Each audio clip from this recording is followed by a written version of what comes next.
नमस्कार, मैं हूं अजय कुमार और आप देख रहे हैं देश भर की बड़ी खबरों के साथ 10 तक। प्रधानमंत्री मनमोहन सिंह के तेवर बदल चुके हैं। जो मनमोहन सिंह चुप रहकर विपक्ष को निशाने पर लेने की बात करते थे, उन्होंने सुधारों की झड़ी से लगा दी है और अपने इरादे को जतला दिया है। उन्होंने साफ कर दिया है कि अब ना तो वो साथियों के दबाव में झुकने के लिए तैयार हैं और न ही अपने लिए गए फैसलों पर अपने पैर पीछे घसीटने वाले हैं। पूरा का पूरा व्यापार जगत आज प्रधानमंत्री मनमोहन सिंह की वाहवाही कर रहा है और कहीं ना कहीं अंतर्राष्ट्रीय स्तर पर भी प्रधानमंत्री मनमोहन सिंह की छवि एक बार फिर से बहाल होती हुई दिखाई दे रही है। It's difficult for me. अब तक खामोश रहे मनमोहन अब दहाड़ने को तैयार हैं। एक के बाद एक अर्थव्यवस्था में सुधार से जुड़े तमाम ऐलान, किराना में एफडीआई, सब्सिडी पर कटौती का ऐलान, food security bill, power distributors को बेल आउट। इन फैसलों में छिपी है सुधार की कसक और जनता को लुभाने की चाहत। जिस मनमोहन सिंह को विपक्ष अब तक का सबसे कमजोर प्रधानमंत्री बताता आया है, आज वही प्रधानमंत्री जोर शोर से सुधारों की बोली बोल रहे हैं। कड़वे और मीठे फैसले साथ लिए जा रहे हैं। एक ओर सरकार सब्सिडी की कटौती का ऐलान करती है और दूसरी ओर सरकारी कर्मचारियों को महंगाई भत्ते का तोहफा देती है। किराना कारोबार में विदेशी निवेश पर जहां पूरे देश में विरोध की आग भड़की हो, उसी वक्त सरकार फूड सिक्योरिटी बिल की बात कर यह आश्वस्त करना चाहती है कि देश में कोई भूखा नहीं रहेगा।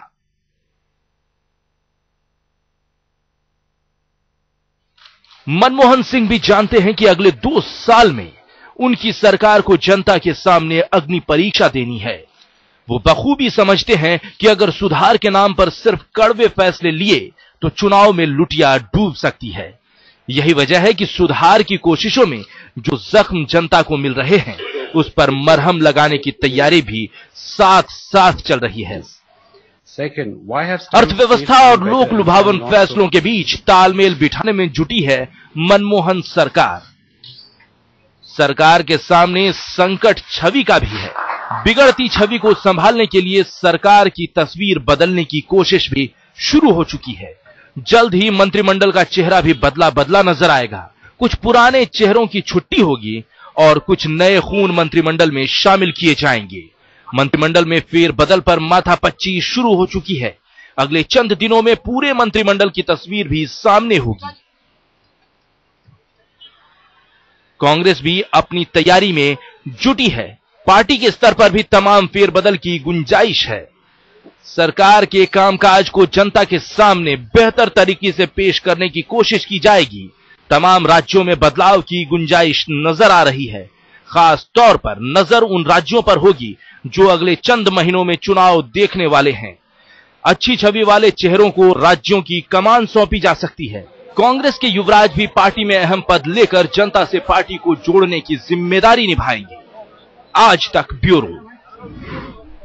कई स्तर पर बदलाव की बात चल रही है। अगर हम अर्थव्यवस्था की बात करें तो कहीं ना कहीं मौजूदा सरकार अर्थव्यवस्था में कई बदलाव लाने की कोशिश कर रही है, जिससे आम जनजीवन जरा सुचारू हो सकता है और कम से कम जो पिछड़ेपन का एहसास पिछले 2-2.5 साल में होता हुआ दिखाई दे रहा है, उससे निजात मिल सके।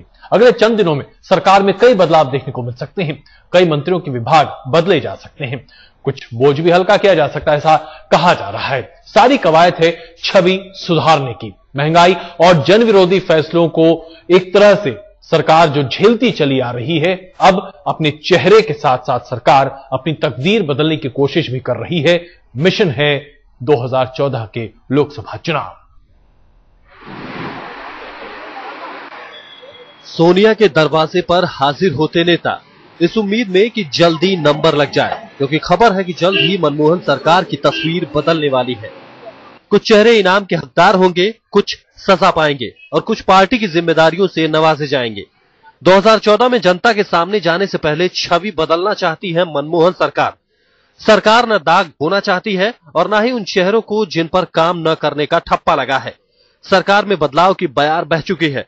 प्रधानमंत्री मनमोहन सिंह की राष्ट्रपति प्रणब मुखर्जी से हुई मुलाकात के साथ ही मंत्रिमंडल में विस्तार और बदलाव की कवायद शुरू हो चुकी है। ये तो पिछले 5-10 दिन की बात है जब से ममता जी ने सरकार छोड़ी है, लेकिन कैबिनेट की बात तो उसको पहले से चल रही थी।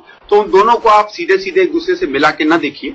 एक सरकार में फेरबदल की बात हम लोग सुन रहे थे, होगा या नहीं होगा ये तो नहीं पता है, लेकिन इसकी बात पहले से सुन रहे थे। तो ये तो एक पहले से प्रक्रिया चलती चली आ रही है। सरकार में इस वक्त 8 मंत्री ऐसे भी हैं जिन पर बोझ ज्यादा है। एक साथ 2-2 बड़े मंत्रालयों का कार्यभार संभाल रहे हैं। उनका भार हल्का किया जा सकता है। कैबिनेट फेरबदल में मनमोहन सरकार दागदार चेहरों का बोझ भी उतारना चाहेगी।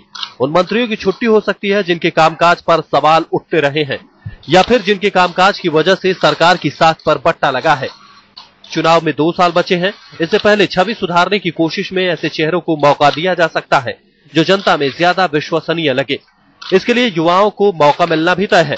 राहुल खुद तो मंत्रिमंडल में शामिल नहीं हो रहे, लेकिन उनकी पसंद जरूर चलेगी। मंत्रिमंडल विस्तार को लेकर कवायद जोर शोर से शुरू हो गई है, माथापच्ची की जा रही है। वैसे नजर तो 2014 के चुनाव पर है, लेकिन उन राज्यों को भी ज्यादा तरजीह दी जाएगी जहां आने वाले दिनों में विधानसभा चुनाव होने हैं। तृणमूल के साथ छोड़ने के बाद एक कैबिनेट और 5 राज्य मंत्रियों का कोटा खाली हुआ है। डीएमके का कोटा भी अभी भरा नहीं है। खबर है कि इनमें से ज्यादातर मंत्रालय सरकार अपने पास ही रखेगी। फेरबदल में सहयोगियों के खाते में सिर्फ 3 मंत्रालय जाने हैं, जिनमें डीएमके के टीआर बालू और एलेंग गोवन को जगह मिलनी तय है। दूसरी तरफ एनसीपी की अगाथा संगमा का मंत्रालय भी छिनने वाला है। अगाथा की जगह एनसीपी कोटे से तारिक अनवर को मंत्रिमंडल में शामिल किया जा सकता है। रेल मंत्रालय का कार्यभार संभाल रहे सीपी जोशी के पास ही रेल मंत्रालय रहेगा या बदला जाएगा, ये देखना होगा।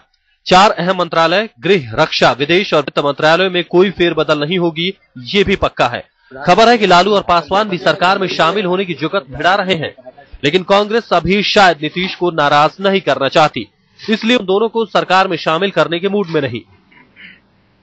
सूत्रों की माने तो अभी ये तय भी नहीं हुआ कि मौजूदा दलों के अलावा सरकार में किस नए दल को शामिल किया जाए। शमशेर सिंह के साथ संदीप सोनवलकर, दिल्ली, आज तक। मनमोहन सिंह के मंत्रिमंडल में फेरबदल होना तय है, लेकिन सबसे बड़ा सवाल यह है कि आखिरकार रेल मंत्रालय किसके पास रहेगा। ये वही रेल मंत्रालय है जिसे सरकारें हमेशा एक तरह से गेम चेंजर के तौर पर इस्तेमाल किया करती हैं। अभी तक यह मंत्रालय सरकार के उन सहयोगी दलों के पास रहता था जो सबसे खास हुआ करते थे, लेकिन अब मामला उल्टा हो सकता है कि रेल मंत्रालय कांग्रेस अपने पास रखना चाहे और अगले 2 सालों में जनता पर अपनी पकड़ कुछ और मजबूत करने की कोशिश करे। पटरी पर दौड़ते इन पहियों की तरह ही केंद्र सरकार को रफ्तार दे रहा है रेल मंत्रालय। सरकार जब मुश्किल में आती है, रेल मंत्रालय ही संकट मोचक बनकर बचाता रहा है। इसलिए रेल मंत्रालय पर सालों से उस सियासी पार्टी का कब्जा रहा है जो सरकार बनाने में सबसे ज्यादा सहयोग करती है। 2004 में जब यूपीए की सरकार बनी तो लालू यादव को मिला था रेल मंत्रालय। 2009 में जब टीएमसी ने सबसे ज्यादा 19 सांसदों का समर्थन देकर मनमोहन सरकार बनवाई तो रेल मंत्रालय का जिम्मा ममता दीदी को मिला। यही हाल एनडीए सरकार में भी था। एनडीए सरकार में रेल मंत्रालय उन्हीं दलों को मिला जिन्होंने सरकार बनाने में अहम भूमिका निभाई थी। लेकिन इस बार सरकार का इरादा कुछ और है। कांग्रेस सूत्रों की माने तो पार्टी का इरादा अब रेल मंत्रालय को अपने पास ही रखने का है। सूत्रों की माने तो मनमोहन सरकार इस बार कांग्रेस के पास रखेगी रेल मंत्रालय, यानी 16 सालों के बाद कांग्रेस के पास रहेगा रेल मंत्रालय। फिलहाल कांग्रेस ने परिवहन मंत्री सीपी जोशी को रेल मंत्रालय का अतिरिक्त प्रभार सौंपा है, यानी कांग्रेस इस बार रेल मंत्रालय दूसरे हाथों में जाने देना नहीं चाहती। ऐसे में एक बड़ा सवाल यह है कि आखिर कांग्रेस में किसको मिलेगा रेल मंत्रालय, क्योंकि रेल मंत्री बनाए गए सीपी जोशी के पास पहले से परिवहन जैसा बड़ा मंत्रालय है। इसलिए ऐसे में रेल मंत्रालय की जिम्मेदारी अच्छे से संभालना नामुमकिन जैसा ही होगा। सवाल यह भी है कि अगर सीपी जोशी से रेल मंत्रालय लिया जाता है तो कौन बनेगा रेल मंत्री, क्योंकि इतने अहम मंत्रालय के लिए तो कांग्रेस अपने खास लोगों पर ही भरोसा करेगी, और जितने भी खास लोग हैं उनमें से ज्यादातर पहले से बड़े मंत्रालय संभाल रहे हैं। ऐसे में आखिर किस पर भरोसा करेगी कांग्रेस? हालांकि ये लगभग तय हो चुका है कि इस बार रेल मंत्री सरकार के सबसे बड़े दल कांग्रेस का ही होगा। बावजूद इसके सरकार के कई सहयोगी दल भी रेल मंत्रालय पर नजरें गड़ाए हैं। अब देखना यह है कि गेम चेंजर रेल मंत्रालय का जिम्मा आखिर किसे और कब मिलता है। आज तक ब्यूरो। 2014 में कांग्रेस मजबूती से सरकार में वापस आना चाहती है और यही वजह है कि पार्टी के भीतर भी कई बड़े फेरबदल होने की संभावना है। सरकार में शामिल कुछ चेहरों को पार्टी में भेजा जा सकता है और राहुल गांधी को एक बड़ी जिम्मेदारी दी जा सकती है। इन जिम्मेदारी को निभाने के लिए राहुल गांधी अपनी एक नई टीम भी बना सकते हैं। ये तमाम अटकलें हैं फिलहाल, इसमें वास्तविकता में होगा क्या, ये तो कुछ दिनों में ही पता चलेगा। माथापच्ची चल रही है कि कैसे संगठन को और मजबूत किया जाए, उन इलाकों में भी पकड़ मजबूत की जाए जहां जहां जड़ें खोखली हो चुकी हैं। इन तमाम बदलावों की कमान होगी राहुल गांधी के हाथ में। कांग्रेस के युवराज ने मंत्री पद लेने से इनकार कर दिया है। ऐसे में खबर है कि पार्टी में उनकी हैसियत और बढ़ाई जा सकती है। पार्टी चाहेगी कि राहुल 2014 में जीत का सेहरा बांधकर ही सरकार में शामिल हो। पार्टी को बदलने की कोशिश में संगठन में कई फेरबदल की गुंजाइश है। फिलहाल उन राज्यों पर नजर है जिनमें अगले चंद महीने में चुनाव होने हैं। सरकार से कुछ चेहरों को हटाकर उन राज्यों में चुनावों के लिए भेजा जा सकता है। जिन मंत्रियों की सरकार से छुट्टी होगी उन्हें भी पार्टी के कामकाज में लगाया जा सकता है।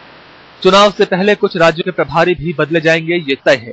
फिलहाल कहां और किन चेहरों को बदला जाना है ये साफ नहीं। आने वाले विधानसभा चुनावों में कांग्रेस तमाम प्रयोग कर ये तय कर लेना चाहेगी कि वो कौन लोग हैं जिन पर 2014 की जिम्मेदारी सौंपी जा सकती है। विधानसभा चुनावों के झटकों ने कांग्रेस को हिला कर रख दिया। यूपी की हार कांग्रेस के युवराज को भी झकझोर गई। ये हार कांग्रेस के लिए बड़ा सबक थी। सबक ये कि सिर्फ हवाई दौरों से चुनाव नहीं जीते जा सकते। जरूरी है जमीन पर जमीन के लोगों से जुड़ना। बिना लोगों के दिलों में उतरे न वादे काम आते हैं और न ही दावे। डर है कि आने वाले चुनाव में कांग्रेस का हाथ जनता के हाथ से फिसल न जाए। एक बार फिर जनता की नब्ज टटोलने की कोशिश करेगी कांग्रेस। इसी कोशिश में कांग्रेस के भीतर भी परिवर्तन की कवायद शुरू हो चुकी है। संदीप सोनवलकर, दिल्ली, आज तक। खुदरा कारोबार में विदेशी निवेश के मुद्दे पर विपक्ष हाय तौबा मचा रहा है। सरकार को घेरने की हर मुमकिन कोशिश की जा रही है, लेकिन विपक्ष का यही रवैया और यही घेराबंदी अब सवालों के घेरे में है। विपक्षी पार्टी के नेता ही खुद अब सवाल उठा रहे हैं। पूर्व केंद्रीय मंत्री अरुण शौरी एफडीआई का खुला समर्थन तो नहीं करते, लेकिन ये भी जताने से नहीं चूक रहे हैं कि बीजेपी के रवैये और रुख से वो पूरी तरीके से सहमत नहीं है। एनडीए के कार्यकाल का एक नोट भी विपक्ष के गले की फांस बन रहा है।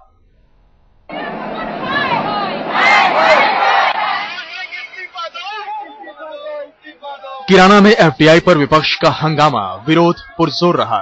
सरकार को घेरने की खूब कोशिश हुई। एनडीए दुहाई दे रहा है कि खुदरा में विदेशी निवेश आने से छोटे व्यापारियों की दुकानों पर ताला लग जाएगा, लेकिन इस गठबंधन की सबसे अहम पार्टी बीजेपी के भीतर ही इस मुद्दे पर अलग अलग राय नजर आ रही है। एनडीए की सरकार में केंद्रीय मंत्री रह चुके अरुण शौरी को लगता है कि इस मुद्दे पर इतना बवाल फिजूल का है। ये सब्ज बाग दिखाए जा रहे हैं कि वो आएंगे रिटेल के एफडीआई से, वो भी नहीं आएंगे। और जो इतना दिखाया जाए कि इतना नुकसान होगा, छोटा ट्रेडर मारा जाएगा, वो भी नहीं होगा। वो हमारे छोटे ट्रेडर के साथ कंपीट नहीं कर सकते। आज जो भी बड़ी कंपनीज इंडिया में रिटेल में आई हैं, वो बिल्कुल डिफिकल्टीज में, और हमारा छोटा ट्रेडर बिल्कुल कायम है। जिन मुद्दों पर बीजेपी सरकार को घेर रही है, उन्हीं मुद्दों की हवा निकाल रहे हैं अरुण शौरी। इनकी नजर में अर्थव्यवस्था में सुधार के कड़े कदम जरूरी हैं, फिर चाहे इसके लिए डीजल की कीमतें बढ़ानी हो या फिर सब्सिडी घटाना, सब जायज है। नसीहत अपने ही पार्टी को दे डाली कि विरोध के लिए विरोध ठीक नहीं, मगर इस समय कठोर कदमों की आवश्यकता है।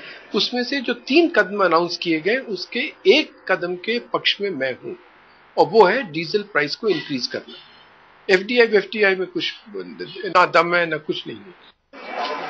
अपने ही नेता के उलट बयानी से बीजेपी में हड़कंप मचा है। पार्टी नेता अब पार्टी लाइन की दुहाई दे रहे हैं। ये अरुण शौरी जी की निजी राय है। भारतीय जनता पार्टी इससे सहमत नहीं है। हालिया सियासी उथल पुथल के बीच एक और ऐसी खबर आई जो विपक्ष के विरोध को बेअसर साबित करने के लिए काफी थी। खुलासा यह हुआ था कि एफडीआई के मुद्दे पर सरकार गिराने का सपना देख रही बीजेपी ही असल में किराना में एफडीआई की नींव रखने के लिए जिम्मेदार है। एनडीए के कार्यकाल में एक नोट के मुताबिक उस वक्त सरकार को खुदरा व्यापार में विदेशी निवेश में नौकरियों का खजाना नजर आ रहा था। आज जो बीजेपी यूपीए सरकार के फैसले से किसानों की बर्बादी का ढिंढोरा पीट रही है, पर ठीक 10 साल पहले उन्हें इसी एफडीआई में देश के किसानों का उत्थान दिख रहा था। इस नोट में एनडीए सरकार ने कुछ ऐसी दलीलें दी थी जिन्हें सुनकर आप ही दंग रह जाएंगे। 14 मई 2002 में जब देश में एनडीए का शासन था, उसी वक्त सरकार ने की थी खुदरा में 100% एफडीआई लाने की तैयारी। ये दावा था एनडीए सरकार के अपने नोट में। बीजेपी की सरकार ने, एनडीए की सरकार ने 100% एफडीआई ला रही थी रिटेल में। अब तो इन्हें कम से कम शर्म करनी चाहिए कि आज विरोध कर रहे हैं, आज बता रहे हैं कि खुदरा व्यापारियों के खिलाफ और इसके खिलाफ उसके खिलाफ, और खुद अपनी सरकार थी तो 100% एफडीआई ला रहे थे। ये तो सिर्फ 51% कर रही। और तो और जिस एफडीआई को मुद्दा बनाकर ममता ने यूपीए सरकार से अपने आप को अलग कर लिया, हिटलर दीदी के उसी तृणमूल कांग्रेस के चुनावी मैनिफेस्टो में एफडीआई का समर्थन किया गया था। तो क्या ममता के आज का विरोध महज एक दिखावा है? किराना है, मांस है, मछली है, ये फुटपाथ पर, तो एफडीआई का पुरजोर मैंने 100% के लिए ये बीजेपी ने, एनडीए ने ये सब वकालत किया था। हाँ, ये बात है, लागू नहीं कर पाए। इनके घोषणा पत्र में भी था, 2004 के घोषणा पत्र में भी था। हमने सुना कि ममता जी के भी घोषणा पत्र में था। इन दो बड़े खुलासों और बीजेपी के अंतर विरोध के बाद उनके विरोध पर यकीनन शंका पैदा होती है, और फिर वही सवाल सामने आता है कि क्या वाकई बीजेपी और दूसरी पार्टियां सिर्फ विरोध के लिए विरोध कर रही हैं? रीमा पराशर के साथ आशीष महर्षि, दिल्ली, आज तक।